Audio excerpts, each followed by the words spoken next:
আসসালামু আলাইকুম। আমি মোহাম্মদ ইরফানুল হক। আপনাদেরকে ব্যাকবেঞ্চার্স কেমিস্ট্রির পক্ষ থেকে স্বাগত জানাচ্ছি। আমি আজকে আপনাদেরকে ক্যাটালিস্ট টপিকটার উপর একটি বেসিক ধারণা দেওয়ার চেষ্টা করব। চলুন আজকে লেকচার শুরু করা যাক। আমরা প্রথমেই জানার চেষ্টা করব ক্যাটালিস্ট কি। ক্যাটালিস্ট এমন একটি রাসায়নিক পদার্থ যেটি কোনো রাসায়নিক বিক্রিয়ায় যুক্ত হয়ে রাসায়নিক বিক্রিয়ার হারকে বৃদ্ধি করে।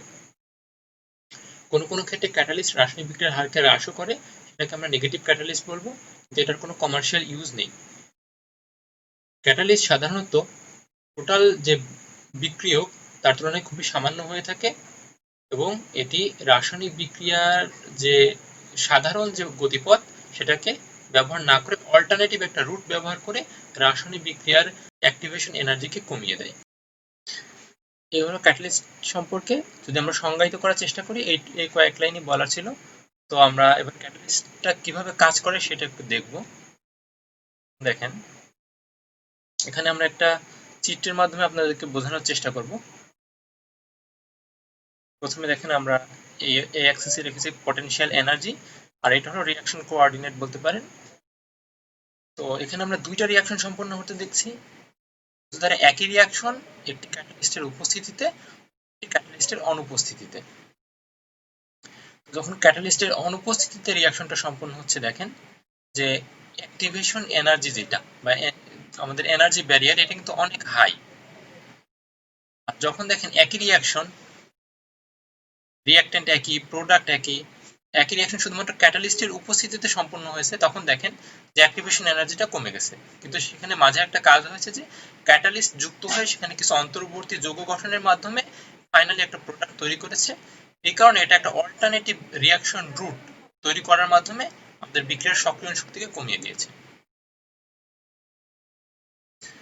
এখানে দেখেন যে ক্যাটালিস্ট এর টাইপ গুলো আমরা একটু আলোচনা করার চেষ্টা করব। ফিজিক্যাল স্টেটের উপর বেস করে ক্যাটালিস্ট তিন প্রকার: সলিড, লিকুইড, গ্যাস। এটাকে ব্যাখ্যা করার কিছু নেই, আমরা সবাই জানি। পোরোসিটির উপর ভিত্তি করে ক্যাটালিস্টকে যদি আমরা ভাগ করতে চাই, ক্যাটালিস্ট পোরাস আর নন পোরাস হয়ে থাকে।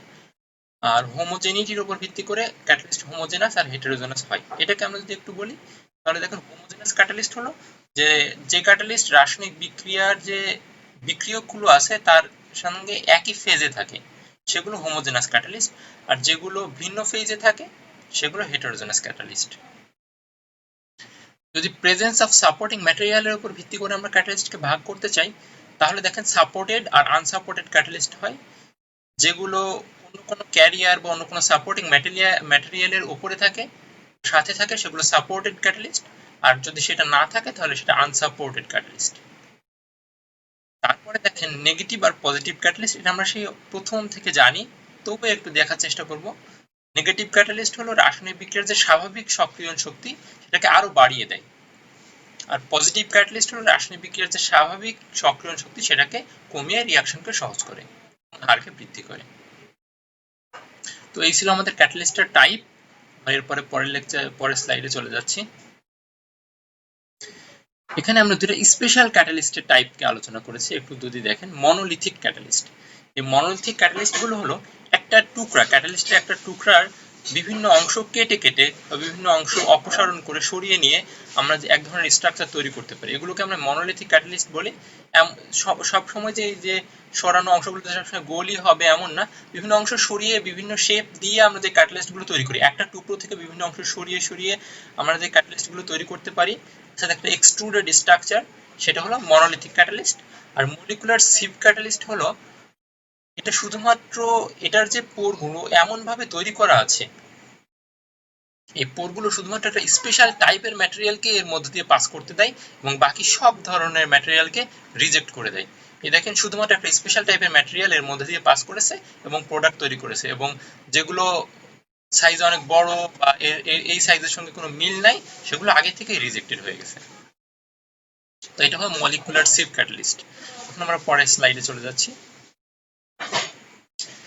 দেখেন যে ক্যাটালিস্ট কি কি এলিমেন্ট নিয়ে গঠিত হতে পারে। একটা হলো ক্যাটালাইটিক অ্যাক্টিভ ফেজ থাকে, মানে যেটা সরাসরি রিঅ্যাকশনকে ক্যাটালাইজ করে। আর একটা হলো প্রোমোটার, আরেকটা থাকে হলো সাপোর্ট। ক্যাটালাইটিক অ্যাক্টিভ ফেজটা কি? ক্যাটালাইটিক অ্যাক্টিভ ফেজ হলো আমরা যেটা কেবলমাত্র বললাম যে যেটা সরাসরি রাসায়নিক বিক্রিয়াকে প্রভাবিত করে। এটা কোনো বেশিরভাগ ক্ষেত্রেই যখন আমরা ক্যাটালিস্টকে তৈরি করি তখনই এটা অ্যাক্টিভ ফেজটা তৈরি হয়েই থাকে। আবার এমন কয়েকটা বিশেষ ক্ষেত্রে পাওয়াও যায় যে রাসায়নিক বিক্রিয়া যখন অগ্রসর হতে শুরু করে বা ক্যাটালিস্ট যখন কাজ করা শুরু করে তখনই তার মেইন ক্যাটালাইটিক অ্যাক্টিভ ফেজটা তৈরি হয়। প্রোমোটার কি, এটা যদি আমরা একটু বোঝার চেষ্টা করি, দেখেন প্রোমোটার হলো রাসায়নিক বিক্রিয়ার পারফরমেন্সকে বৃদ্ধি করে বা উন্নত করে। এটার ক্যাটালাইটিক ইফেক্ট তেমন একটা থাকে না, তবে কোনো কোনো ক্ষেত্রে সামান্য ক্যাটালাইটিক ইফেক্ট থাকতেও পারে। কিন্তু এর একটা সমস্যা হলো যে এটা কোনো কোনো ক্ষেত্রে যদি সঠিকভাবে নির্বাচন করা না হয়, এটা কিন্তু ক্যাটালাইটিক অ্যাক্টিভ ফেজের সঙ্গে একটা ইন্টারাকশনের মাধ্যমে ক্যাটালাইটিক অ্যাক্টিভিটিকে কমিয়ে দিতে পারে। আর ফাইনালি দেখেন সাপোর্টিং ম্যাটেরিয়ালের কথা যদি আমরা বলি, যে যেই যেই বস্তুর উপর ক্যাটালিস্টটা সাপোর্টেড অবস্থায় থাকে সেটাই সাপোর্ট।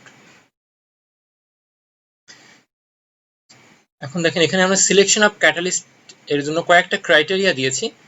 প্রথম ক্রাইটেরিয়া হলো সিলেক্টিভিটি।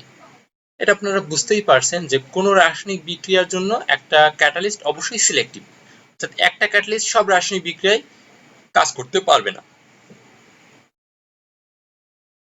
আবার কস্ট ইফেক্টিভিটি কথা আমাদেরকে অবশ্যই চিন্তায় রাখতে হবে। যেমন ধরেন আপনি একটা রাসায়নিক বিক্রিয়ায় একটা ক্যাটালিস্ট যোগ করলেন, সেখানে রাসায়নিক বিক্রিয়ার হারটা বৃদ্ধি পেল, কিন্তু সবসময় যেটা কস্ট ইফেক্টিভ হবে তা নাও হতে পারে, কারণ রাসায়নিক বিক্রিয়ার হার বৃদ্ধি পাওয়ার ফলে আপনার যতটুকু লাভ হচ্ছে সেটা আপনার ক্যাটালিস্টের যে দাম সেটার চাইতে বেশি হতে হবে, তখন শুধুমাত্র আমরা সেটাকে একটা কস্ট ইফেক্টিভ ক্যাটালিস্ট বলবো।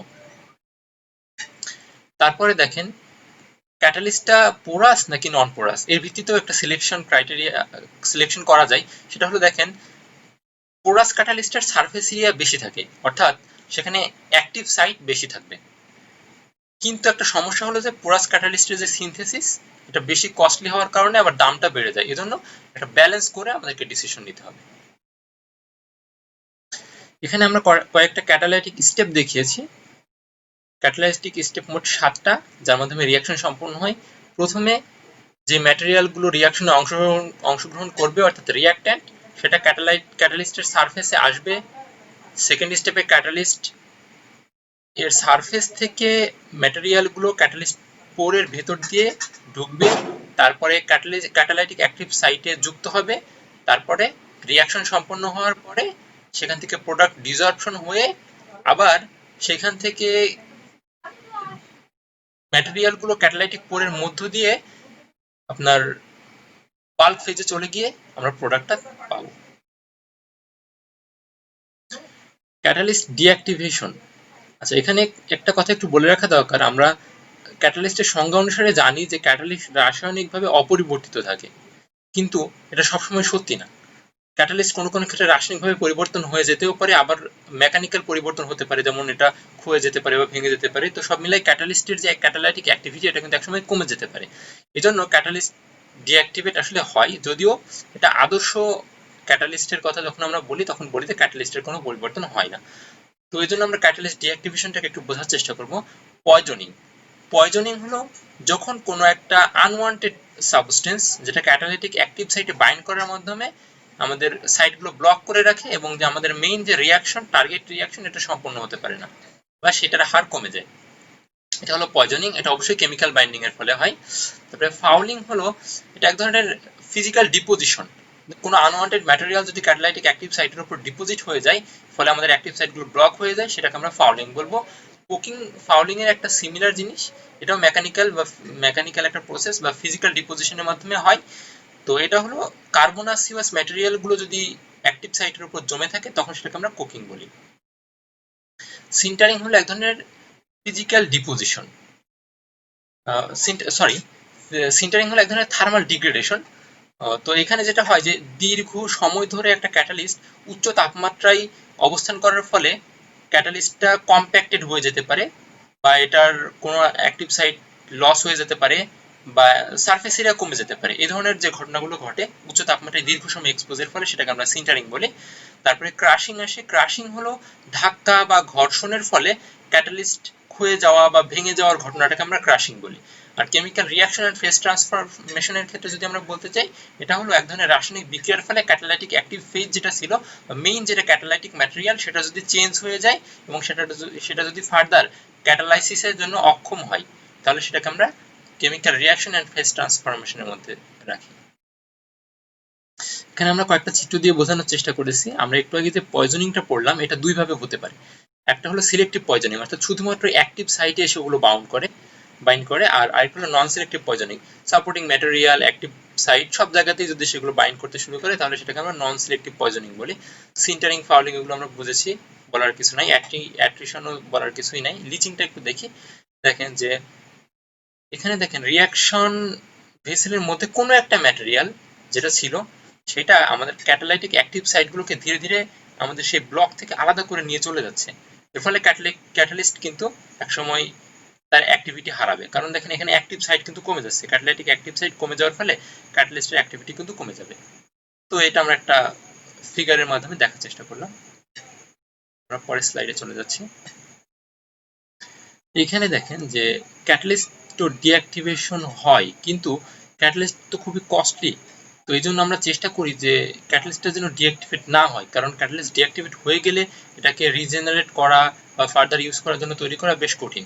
তো এই জন্য আমরা ক্যাটালিস্ট ডিঅ্যাক্টিভেশনটাকে আমরা প্রিভেন্ট করারই চেষ্টা করি। তো কিভাবে চেষ্টা করতে পারি দেখেন, পয়জনিং প্রিভেন্ট করার জন্য আমরা ফিডের মধ্যে যে পয়জনাস ম্যাটেরিয়ালগুলো ছিল সেটাকে আগে থেকে পিউরিফাই করে যদি আমরা ফিডটা রিয়াকশন ভেসেলে দিই তাহলে একটা হতে পারে। আরেকটা হলো যে আমরা কোনো অ্যাডিটিভস ইউজ করতে পারি যার মাধ্যমে আমরা পয়জনগুলো অ্যাবজর্ব করে নিব, সেটা ক্যাটালাইটিক অ্যাক্টিভ সাইটে আর যেতে পারবে না।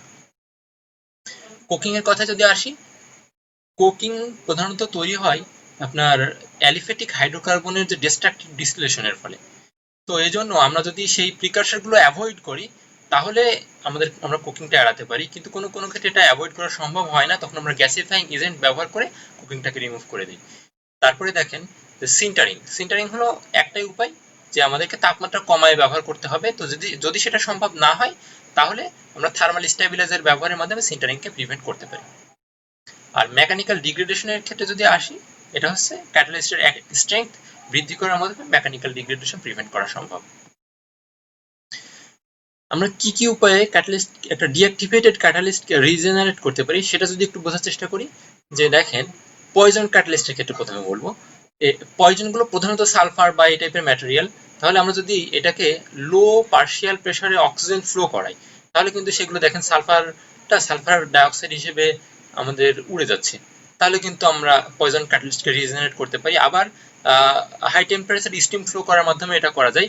কোকড ক্যাটালিস্টের ক্ষেত্রে আমরা গ্যাসিফিকেশন মেথডের কথা একটু আগেই বললাম, সেটা আরেকবার দেখিয়েছি। দেখেন যে কার্বনেসিয়াস ম্যাটেরিয়ালগুলো অক্সিজেন, পানি, কার্বন ডাইঅক্সাইড, হাইড্রোজেন এদের সঙ্গে বিক্রিয়া করার ফলে কিন্তু carbon dioxide, carbon monoxide, methane এই টাইপের যদি যৌগ গঠন করে বা গ্যাস গঠন করে উড়ে যায় তাহলে কিন্তু আমরা সেটার ফিজিক্যাল ডিপোজিশন আকারে অ্যাক্টিভ সাইট ব্লক করলো না। এটা একটা। তারপরে হলো ক্লোরোবেনজিন বা লিকুইফাইড প্রোপেন দিয়ে ওয়াশ করার মাধ্যমে কিন্তু কোকিংটা রিমুভ করা যায়। ফাইনালি একটা স্টেপ দেখবো সিন্টার্ড ক্যাটালিস্টের রিজেনারেশন। একটা কথা বলে রাখা ভালো যে সিন্টার্ড ক্যাটালিস্টের রিজেনারেশন খুবই টাফ একটা ব্যাপার, এটা সাধারণত করা হয় না, তবু এটা একটা মেথড আছে, এই জন্য আমরা একটু দেখানোর চেষ্টা করছি। দেখেন যে এটা এই যে প্লাটিনাম ক্যাটালিস্ট কিভাবে কম্প্যাক্টেড হয়ে গেছে, যেটা সারফেস এরিয়া লস করেছে অনেকখানি। যে ভেতরের যে ম্যাটেরিয়াল গুলো ছিল, এদের পোর গুলো ছিল, এগুলো আর নাই, এগুলো একদম একটার পর একটা অ্যাক্টিভ সাইট একদম ভিড়ে ভিড়ে গেছে। ফলে আমরা ক্যাটালাইটিক যে অ্যাক্টিভ সাইট সেটা আমাদের লস হয়ে গেছে। এখন দেখেন যে আমরা প্রথমে যদি একটা অক্সিজেন দিয়ে ট্রিট করি, তারপরে যদি ক্লোরিন দিয়ে ট্রিট করি তাহলে এই ধরনের একটা কমপ্লেক্স আমরা পাবো। তারপর সেটা অ্যালুমিনিয়াম ক্লোরাইড দিয়ে ট্রিট করার ফলে প্লাটিনামের যে অ্যাক্টিভ সাইটগুলো দেখেন নতুন করে ডিস্ট্রিবিউট হয়ে গেছে। তো এটা হলো অক্সিক্লোরিনেশনের মাধ্যমে সিন্টার্ড ক্যাটালিস্টের রিজেনারেশন।